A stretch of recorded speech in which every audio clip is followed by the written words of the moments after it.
Rail পরিবহনের একটি হলো যাত্রীবাহী আর একটি হলো পণ্যবাহী। এখন আমরা দেখছি পণ্যবাহী রেল। যেন রেলের ঐতিহ্যের ধারক দাঁড়িয়ে আছে আমাদের সম্মুখে।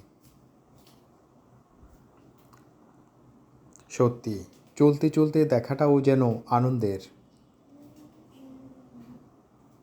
পরবর্তী ভিডিওতে আমরা দেখব যাত্রীবাহী রেল। ততক্ষণ অপেক্ষায় থাকুন। ধন্যবাদ।